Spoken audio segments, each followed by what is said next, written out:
Hello, everybody, and welcome to the third in our series of webinars on creating dynamic CLIL classrooms. Today, we're looking at teaching heterogeneous groups in CLIL primary classes, and I'm delighted to be joined by Julia Mena Dobson. Before we begin, however, let me give you a quick overview of our work in France, and then we'll move on to the webinar itself. Do say hello in the chat if you're just joining us. We can see hundreds of people from all over France and indeed all over the world. So, as I said, my work in France with the British Council is accompanying the teaching of English. And we do that through various parts of our work: research, exchange, so organizing events where people can croiser les regards and share their expertise. We offer advice around innovative teaching and school projects and visit different academies around France. We have a whole host of resources. And of course, we offer training, just like we are today. You can keep up to date with all of that in our newsletter, and you can see our email address at the bottom. Next slide, please, Julia. Two areas I really wanted us to focus on quickly are our Teaching English website, which is used by more than 6 million people around the world. It includes podcasts, webinars, online courses, resources, lesson plans, all sorts, and it's completely free. We also have Schools Connect France, which is an opportunity for you to enroll your school and create partnerships with UK schools, whether that be around mobility or connecting classrooms or projects, pen friends, and so on. So we're here very much to support all of you. So do keep in touch and let us know if we can help at all. Right now, though, let's pass on to the main event today, which is Julia's webinar. Julia Mena Dobson is an ELT teacher, teacher trainer, and author, and she specializes in early years, young learners, and of course, CLIL. She's a regular conference speaker and an international trainer. She works with Niall on British Council projects across the world. She's also created and delivered her own course on teaching CLIL and has recently published a series of 6 arts and craft primary CLIL textbooks. When she was preparing this project, she was helped no end by her critical friend from the Académie de Dijon, Pauline Bourras-Poignon. And Pauline is part of a team of critical friends who have been helping us all the way along. So thank you to Réjeanne Moulton, Nicolas Picot, and Magali Janin for their invaluable support. If you can give them some virtual applause, that would be great. So thank you very much, and I'll hand over to Julia. We have the Q&A function at the bottom for you to ask us questions, and you have the chat to chat more generally about what's being said with one another and with Julia. Thank you very much, and enjoy the webinar. Thank you, George. Great introduction. And hello to Valerie and Phil. Thank you for joining us today. It's lovely to see you around. So thank you very much. Okay, well, let's get started. So to begin, you will see that there's lots of different shapes here. And what I'd like you to do is to try and create groups with these shapes. Just think about how you'd create a group with these shapes. Just 3 seconds. Would you group them in colors, in shapes, in mix them? What would you do? Okay. The majority of you will probably group them in shapes and colors. So for example, red square, yellow triangle. Now let's try this again. Good, perfect. Fantastic. Okay. Now try again. How would you group them this time? If you had to create different groups, what would you do? Curves and straight lines. Okay, one of each. Interesting. Okay, let's have a look. Some of you may, for example, mix them. So have red squares and yellow triangles, or blue circles and pink hearts. Now, interesting. Let's try again one more time. How would you group them? Final group. What would you do? The ideas? Cold and warm colors, interesting. What do you think?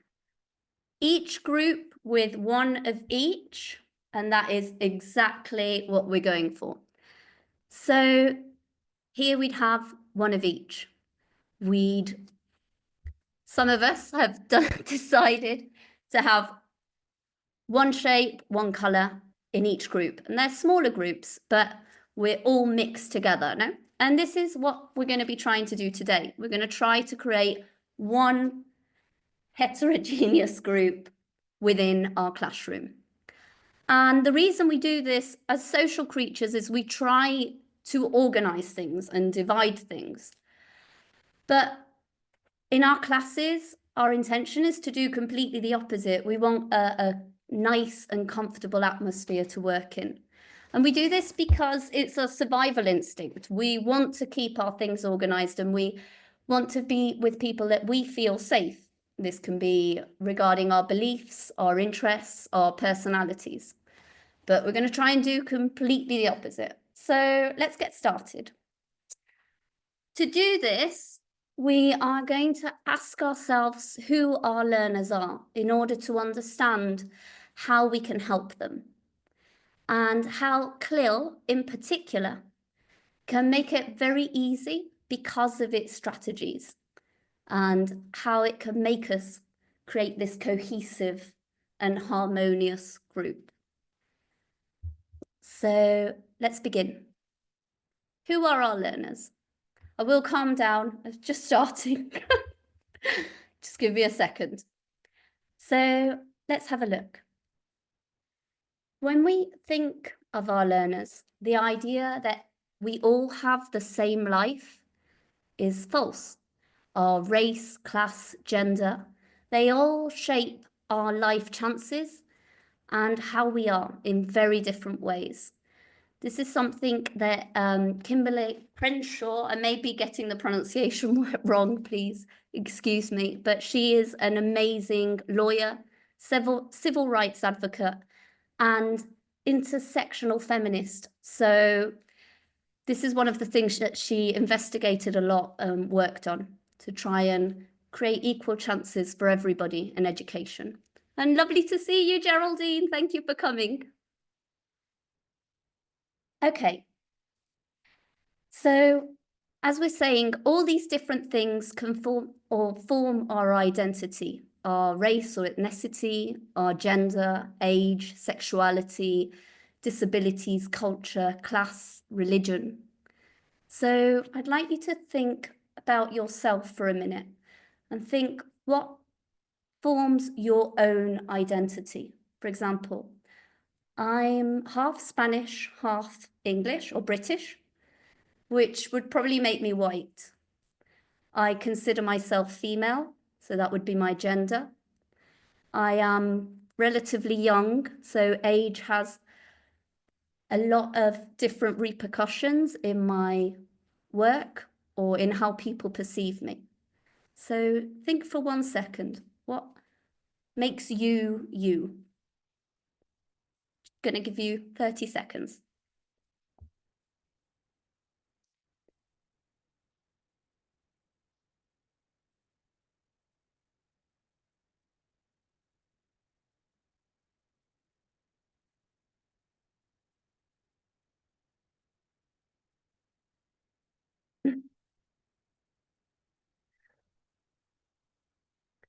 I love that. Human being, personality.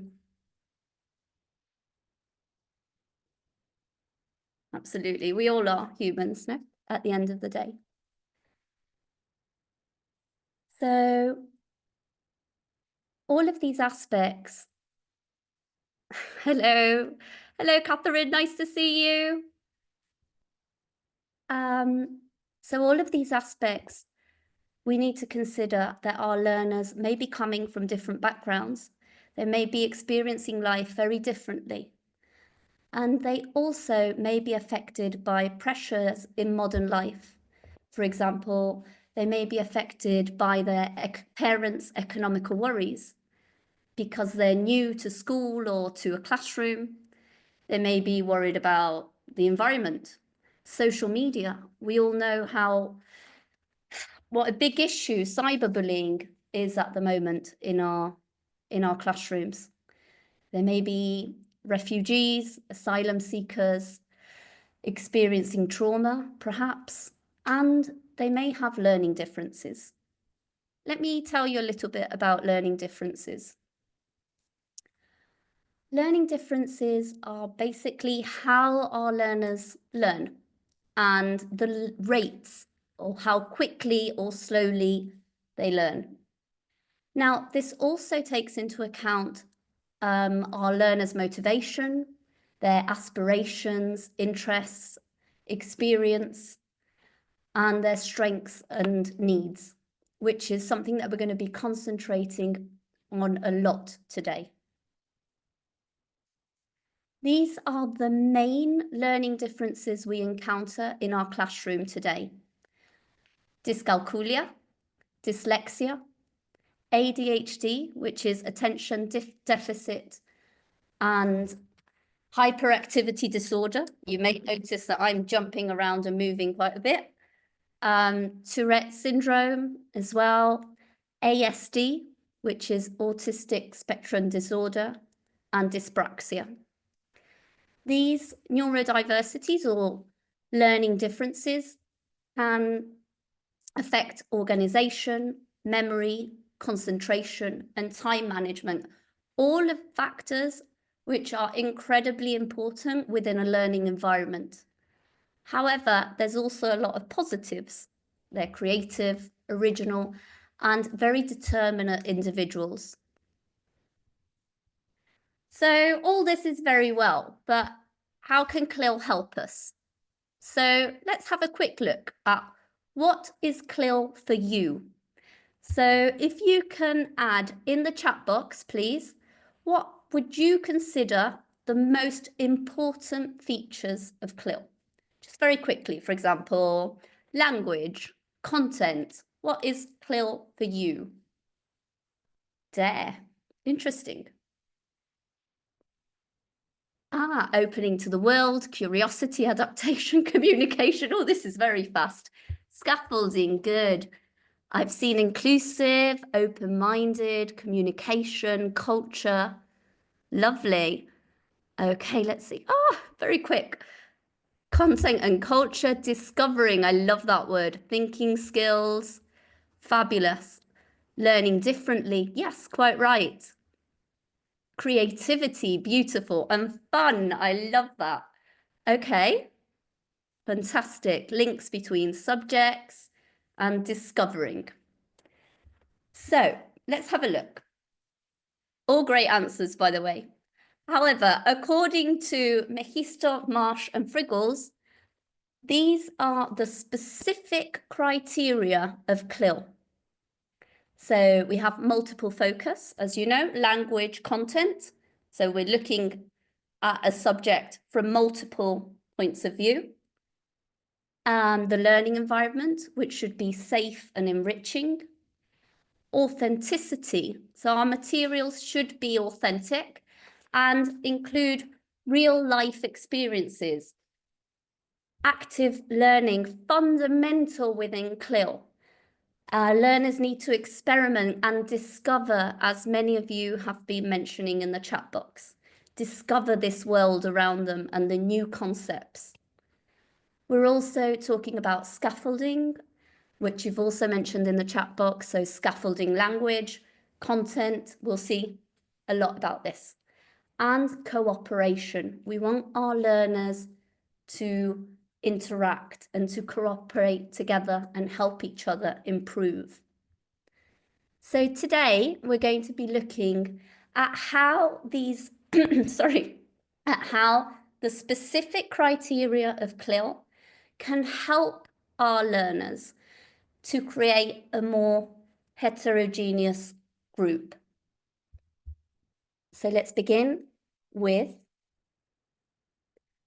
Scaffolding. We're going to see it later.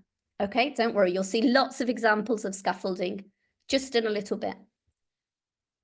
You're welcome. So let's have a look. Our first criteria that we're going to be looking at is safe and enriching learning environment, which I think is fundamental. No, we all want a beautiful place to work in. So the first thing is get to know your learners. We've seen this in every single professional development course we've done. It's important to know what our learners like, what are their strengths, their weaknesses, their favourite activities, what they don't like, and it's quite easy to get a grasp on this.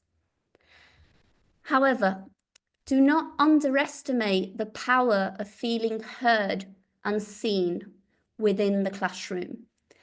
We're trying to highlight the similarities, what makes us the same, what makes us form a group. And all this knowledge that we're getting from our learners can help us plan our activities and content. And most importantly, with what I'm talking today, is avoiding topics that may be the cause of trauma. For example, if we have refugees or asylum seekers within our classroom, which is very common, sadly, nowadays, considering the political situation of the world, avoiding topics like war, family conflict can be very important. Also, consider our learners may not all come from the same socio-economic groups.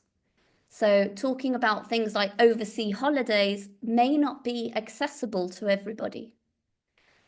Within our materials, we can also show accessible environments, lots of gender expressions, different family settings, and a range of body shapes, sizes. And of course, this comes not only in visuals, but also in language. When we teach terms like job titles, we could use, instead of fireman, we can teach gender inclusive titles. And another thing that, from an arts and crafts perspective, I find incredibly useful is creating a resource box where learners can bring in different materials, for example, boxes or old cardboard, where we're helping get those resources without having to pay, and we can help the families and also the planet. So it's little things to consider when we're looking at making our learners feeling heard and seen. Good evening, everyone. I'm glad you're joining us. Okay, now, in our classroom, we have various different classrooms, of course. This is a project which I wanted to show you from the European Union. And in theory, all of our classrooms should look like this in, I don't know, 10, 20 years. I can imagine some of you are already laughing in your house, as we know this is probably not a reality. Yes, I can see. And it's a beautiful idea, no? And especially in a CLIL lesson, to have all these different sections. Yes, it's a huge space, yes. Not normally our situation. Normally we've got small classrooms with a lot of learners. But we can create a beautiful learning environment for our learners. So having different areas, not lots of clutter. Sometimes we go into classrooms and the walls are covered in different posters, which can be really difficult for learners with sensory overload because they're continually bombarded by different images, the same as trying to keep our classroom quiet, or at least have a space where children, for example, with ASD, autistic spectrum disorder, can go and calm down and take a breath and relax if they're being too overloaded. Also, yes, lots of space, not a lot of learners. Yes. Also, apart from, yeah, a lot of our classrooms are quite small, and this is a beautiful idea, as we're mentioning, but it's very difficult to see the reality of this within our classrooms. However, we can set up our seating arrangements to make sure there's a little bit of space for movement, tiny little bit. We don't need much. Just being able to stand up in your chair is allowing you that freedom, especially, for example, if you have ADHD, which is the hyperactivity. For me, it would be fundamental to be able to stand up, breathe, play with my toys, and then go back into the educational setting, no, the learning mindset. Another important thing to consider, and I know a lot of you have mixed levels, no? So you have first level 1 and level 2 together within the same session. And that can be extremely difficult to deal with, not only for you, but also for the learners. It's a lot of material, lots of lesson planning, lots of noise, mixed instructions, and confusion. So I applaud all of you for being able to do this every day. One thing that I personally like to do with this kind of groups is having different learning stations, very similar to Montessori. So you have, for example, a reading station divided into level 1 and level 2, or whatever level you have. A writing station divided in level 1 materials and level 2 materials, and so on, with the different materials that you have to teach. You can do it in skills, you can do it in units. This is up to you. And I'm sure you know a teacher there somewhere that does this. And I'm sure you can get lots of advice on how to create this type of material. Okay, let's continue. Now, when we talk about routines, a lot of us think about dealing with pre-primary, with the very, very little babies, no? However, as adults, we also have our routines. We wake up in the morning at a certain time, we have breakfast, brush our teeth. It's the same thing for children, especially in primary. And the importance of routines is often forgotten. Children with learning differences benefit incredibly from having routines. This one, for example, is mine. It's just an example, but it does help. And if you have these mixed levels and the same routines, can really benefit the transitions, the amount of work, and learners already know what is expected of them. So it's easier for them to get going and access those learning stations. It also gives us stability. And I would, if you don't have routines, I would 100% recommend them. Now, this is my favorite part of the talk, which is about toys. So have a quick look at these photos. And I'm going to give you 1 minute to think about what we could use these resources for in our classrooms. Why could they be useful or helpful?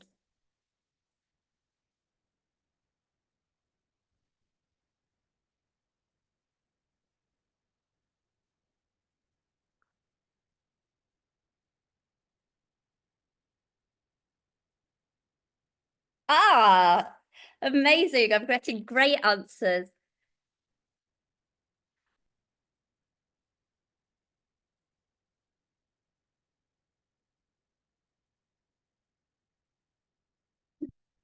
Fabulous. You don't need this. You already know. Okay, fabulous. Right. Well, let's start. So, here we have a routine. This is very useful if you have a particular learner that is really, really, really needs a routine. So you can just write them down. They can even tick or cross the tasks that they do. And it gives a sense of security. And I like this one because it's a little dinosaur. And we have timers. For example, I have my timer here. And these basically are really good for children with dyscalculia, which means that you have difficulty with time management and numbers. Anything numeric is going to be difficult. So by having the colors, it helps them understand as well. It's 3 minutes, 5 minutes, and that is it. Again, going back to routines, you can have a clock and it can be divided into your different sections. So for example, I've got vocabulary, recycling, the hello routines, etc., the songs, the dancing, TPR. Then we go to our table and we do, oh, I'm moving the wrong one. We go to the table. So by moving the clock, they can know exactly what is coming next. So again, we're doing this sense of security, of safety. Number 4 are our quiet critters. These are these little creatures. I personally love them. I think they're so cute. These are used for sound management. So if you have a very noisy classroom or with lots and lots of learners, it's sometimes very difficult to have that quiet time of introspection and calming down. So what you can do is you can set up quiet critters. So every time a learner is being quiet, you give them one of these. And at the end of the lesson, they put them all in a big jar. If by the end, for example, of the week or of the month, this is up to you, or the term even, they have managed to complete the jar, they can get a prize. Can be, they can play their favorite song at the end of the classroom. They can have a pizza, or you can go on an excursion. This will depend, of course, on you. And then finally, we have instruction binders. This one is the one that I used for my pre-primary children, so this would be different for primary learners. But here you have visual instructions. So for example, if I want them to look at me, I'd show them the instruction. And they're particularly useful for children with ASD, with autistic spectrum disorder, because it gives a clear reference of the instructions. So it's how we want them to sit, that you want them to listen, to see. So it's very easy. And also it involves less teacher talking time. Okay, sorry, I'm just going to quickly answer some questions. So the last one, these are instruction binders. You can make your own or you can find them online. The little creatures, you give them when they're quiet. So it would be 1 per learner, but you can take them off and put them back. This is up to you. I prefer to give them 1 and leave them with them, but you'll find your own way. You kind of need to experiment with them a little bit. Okay, now, next slide. These are for the teacher. So these are particularly useful resources for the teacher. Have a quick look. What do you think they are? So the same as before. What do you think we can use? Number 1, 2, 4.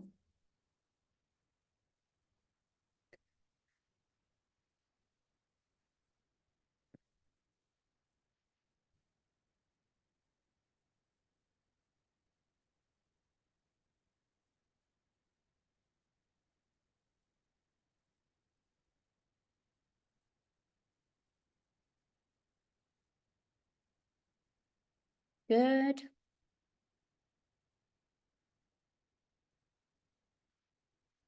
Okay. Right. So the first ones are basically great for ADHD. These are fidgets. You can just play with them as you are working. You can have silent ones. You can have them personalized. This, for example, if you've watched Harry Potter, is a Quidditch ball.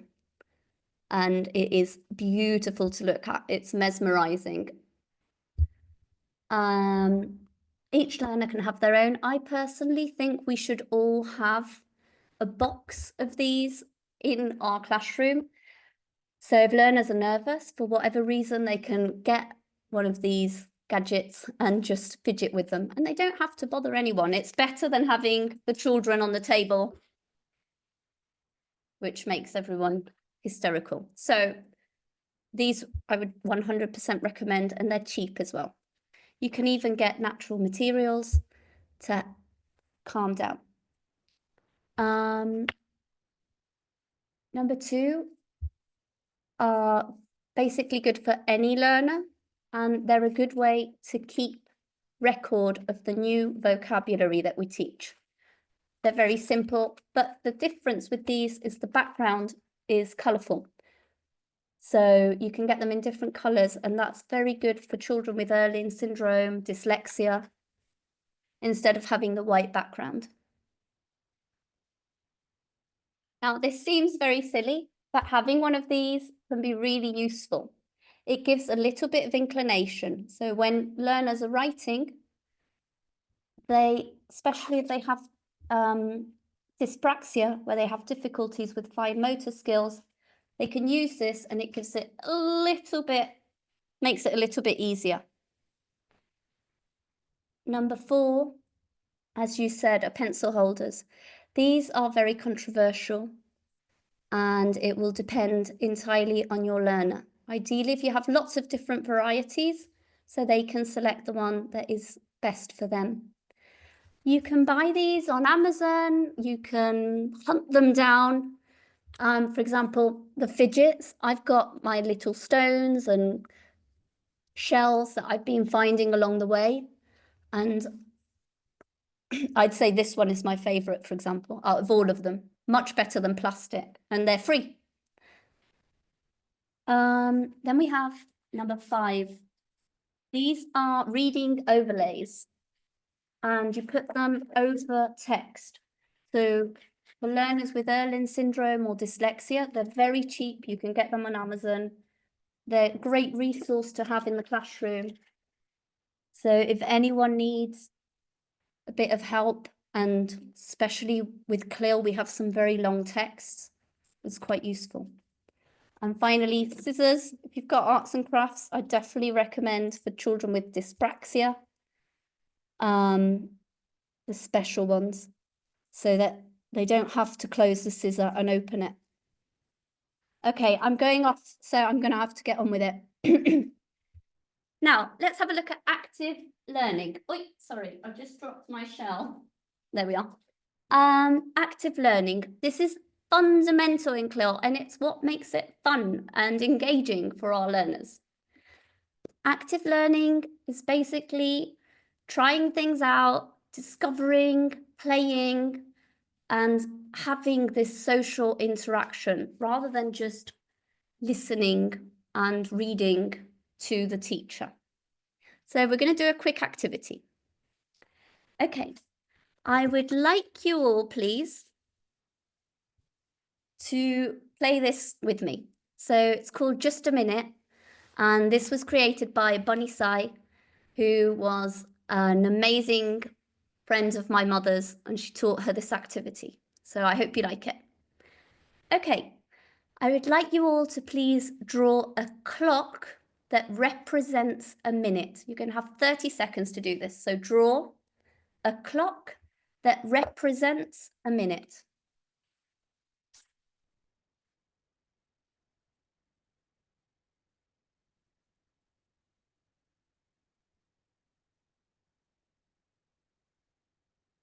Okay, now close your eyes and try to identify 3 sounds around you. Close your eyes and just listen. 3 sounds.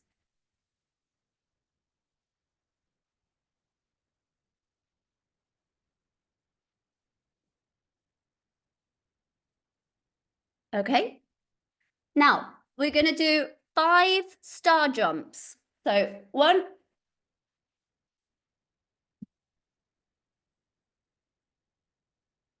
Okay. Now touch 6 different textures around you.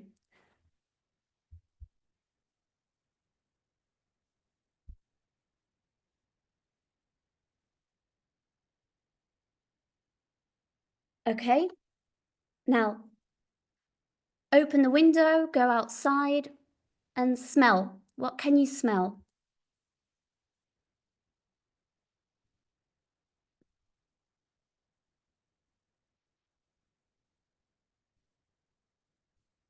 Okay. And finally, sip your coffee, your tea, whatever you're drinking. Lovely. Oh, it's raining. And whatever you're drinking, or perhaps you have some chocolate near.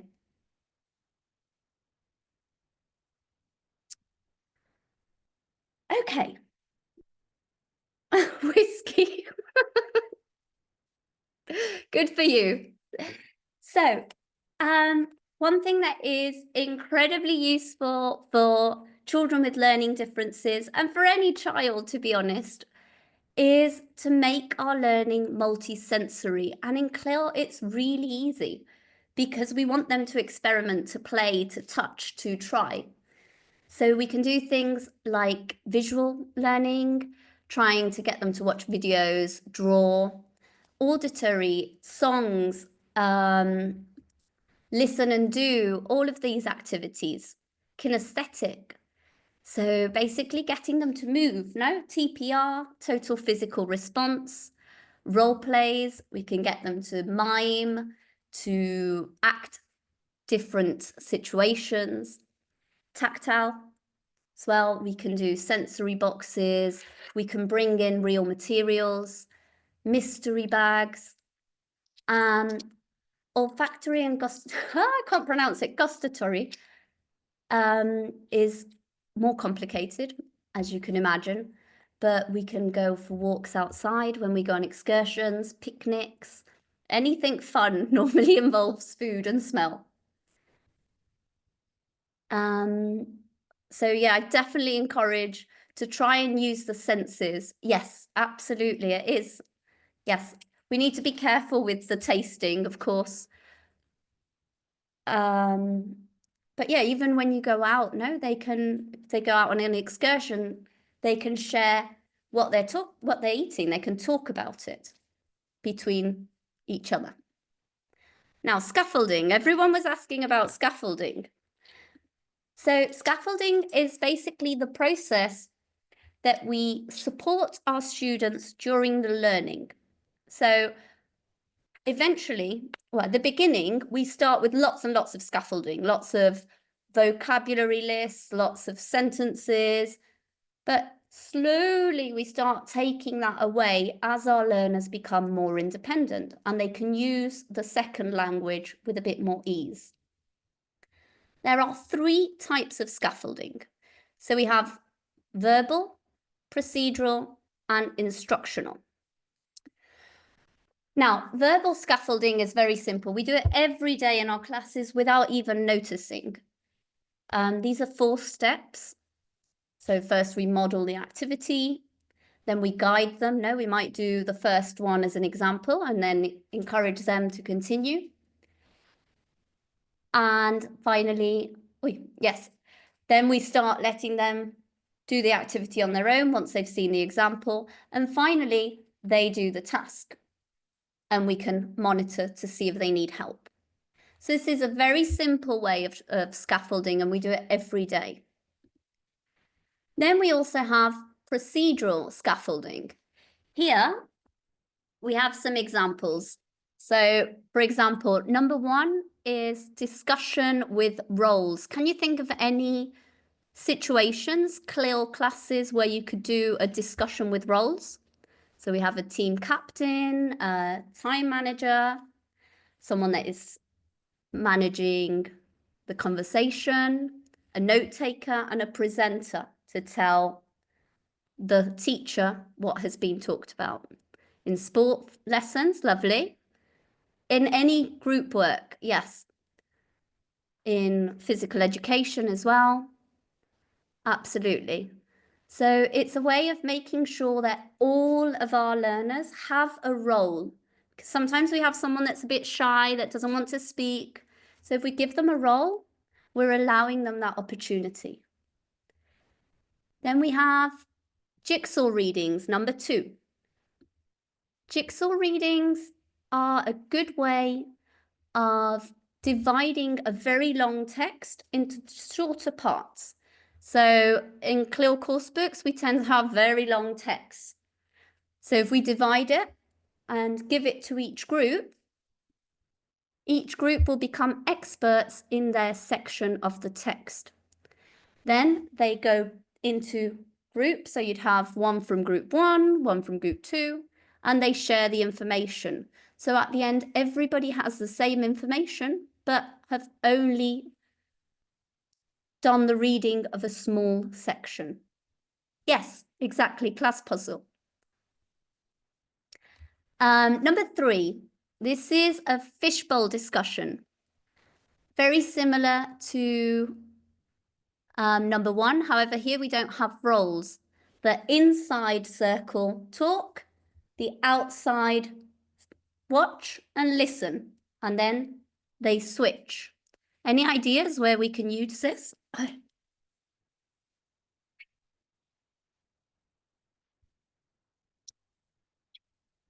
Again, yeah, exactly, debating. It's great for turn taking. Okay, number 4. In number 4, we have a carousel brainstorm. Here they talk, and you can have posters around the classroom, and learners move from one poster to another and discuss the topic. And finally, number 5 is a pyramid discussion. So here learners speak in pairs, then go to groups, and finally to a more general class discussion. It's great for problems and solutions. So if we ask them a question, for example, how can we use less water?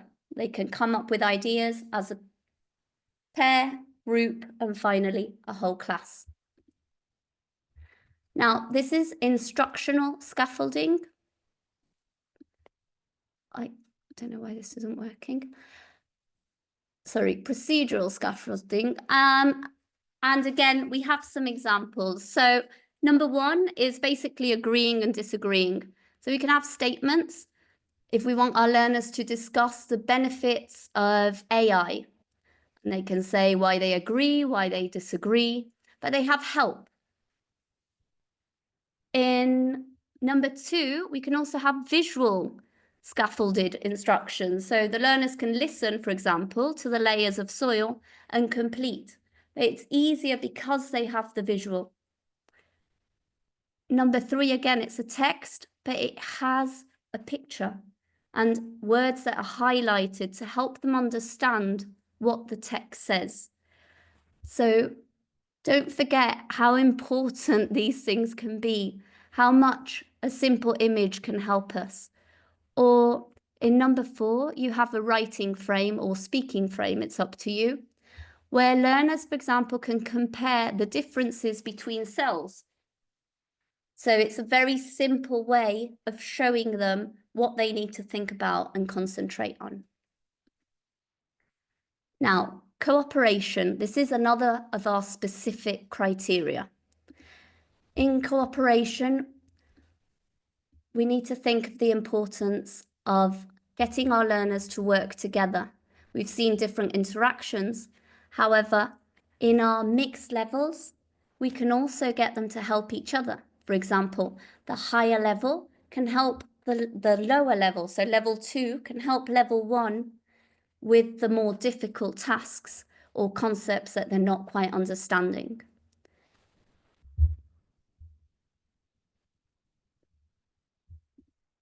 Okay. Authenticity is another of the specific criteria of CLIL. Here we're talking about using authentic materials and trying to give the content a context so that learners can understand the language that we're teaching But also, let's not forget the importance of personalization, of making it interesting for our learners to engage them in the topic. If they like dinosaurs and we're talking about about the past, why not make it engaging for them? Why not include these visuals and this topic? Now, when we talk about authentic materials, we often have a lot of issues with the language. It is incredibly long, difficult to read. The text is quite a high level. But most importantly, when we download materials from the internet, it normally doesn't take into account our dyslexic learners. And this is a very important issue within our classrooms nowadays. So here are some tips on how we can make reading easier for our learners with really, really simple changes, like making sure the font is size 12 to 14, that we use dyslexia-friendly fonts like Arial, Calibri, Verdana. Also, I don't know if you've noticed, my background isn't white. It's not 100% white, it's off-white, which makes it a little bit easier for people with dyslexia, as well as having the colour of the words is not black, it's dark blue. So the contrast is much less. It's much easier for people to be able to read. And of course, as you can see, visuals are always helpful. Now, multiple focus, right? We were talking about multiple focus at the beginning of the session. And this is basically integrating language and content together. One way to make sure that our learners are on the same page and are following all of this information that is coming, all this overload, is by encouraging reflection. We can do this with various strategies, like, for example, think, pair, and share. So our learners think about it individually, then share their ideas in pairs, and finally tell the group. So it gives our learners confidence in their answers, but also a moment to breathe and to think.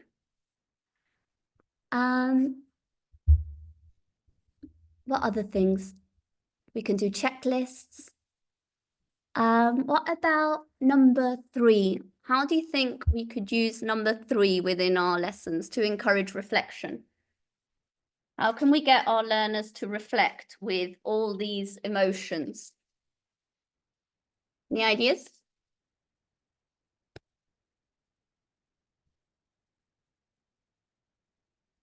It's a hard one.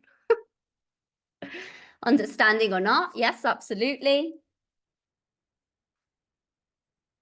Yes. We can see how they're feeling about what we're teaching. We can also use them as debate. Yeah, great answer.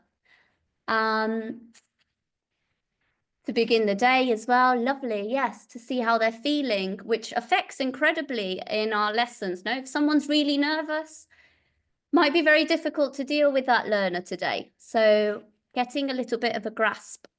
All of these ideas are fantastic, yeah. If it's difficult. Also, remember, we train these things. When we talk about reflection, it's very difficult, even for us as adults.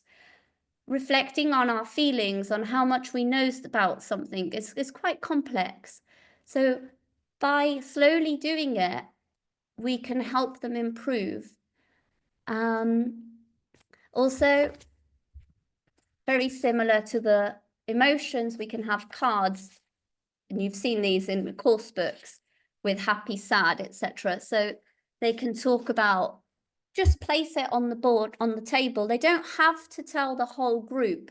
This is important. We don't need to share everything with everybody. Sometimes by secretly keeping it somewhere where the teacher can see it, we can have that communication without having to tell the whole class, I don't understand, which can make a lot of learners very nervous. And also we have 2 stars and a wish, which is a nice little routine to finish on. And finally, we're going to do a quick look at assessment, because the same as with reflection, we need to consider that we're not just looking at language or content, we're looking at both together. So thinking of new ways of assessing learners is important, offering choices, providing scaffolding, as we've seen, and most importantly, expecting different results. We can do board games, we can do projects. There are hundreds of things we can do. It doesn't have to be a written exam. And the use of L1 is something that I'm often asked about in CLIL. And if we should be using French or Spanish or any other language in our own lessons. There are some strategies that we can use, like translating, if it's particularly difficult or complex concept. We can repeat it in English and get our learners to repeat with us. We can sandwich it as well with the instructions. And my favorite, but also a controversial one, is using L1 for critical thinking. So for example, if I'm going to ask my learners a super complex question and I want them to think about it, it's often easier if they do this in their language, in French, for example. They talk and then they decide how they are going to express this in English to the rest of the class. This is controversial and it does depend on your school or institution, but it's a nice way to get them to get those critical thinking activities done. Okay, so basically, I hope you get that CLIL, with all these specific strategies, does try to support the holistic development of the learner. It's not just about content or language, it's also about being safe and heard and attending to their needs in whatever situation they are. And remember that all these strategies do not only help our children with learning differences. There's actually studies that show that all of these strategies have increased by a 32% the overall student performance. So these little tiny tricks can change incredibly your lesson. So before we go, I'm sorry, if you have time to complete a quick poll. So what strategies would you like to implement in your classes? Just click on your favorite. Get to know your learners, create learning stations, set a clear routine. Fabulous. Good look at you. Fabulous. Oh, more scaffolding I see is quite important. Make my lessons more active. Fantastic. That is a great answer. It's very important. Think of new ways of assessing as well. Fabulous. Clear routines. So strange, we forget about the importance of routines. We as adults use them so much. Encourage cooperation. Fabulous. Yes. Want our learners to interact, to talk to each other. Fantastic. Thank you, David. Okay, perfect. Well, thank you so much. I'm so glad that you came. And now, just before you leave, I'd like to let you know that it's now over to you. So there's a post-webinar task that I've created with all the information. You have links, some activities to get you thinking and to try out in your own classrooms. So please feel free to try it out. And George, hello. Hello, Julia. Thank you. That was really, really interesting. And I think it was really interesting both for the CLIL context, but also for teaching generally. So something really valuable for us all.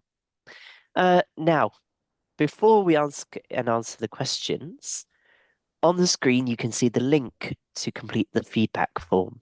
There's also a QR code to complete the feedback form. Once you've completed the form and you've submitted the form, you'll see a link to download the certificate of attendance. So please do make sure you complete that and download your certificate. We've got a few questions. The first one, Julia, you showed a picture of a classroom, and we were wondering what age group that classroom's designed for. In theory, it's for everyone. Future classroom. Okay. Not pre-primary, clearly. You don't want them around those high, the expensive TVs, etc. But primary and secondary, in theory, because you should be able to have the different spaces. Okay, thank you. What age group? Sorry, can you tell us more about the toolkit that was introduced? These ones. I think so. Meaning the toolkit. Exactly what would you like to know? Sorry, it's such a broad Whoever wrote that question. question, if you'd like to add it into the chat.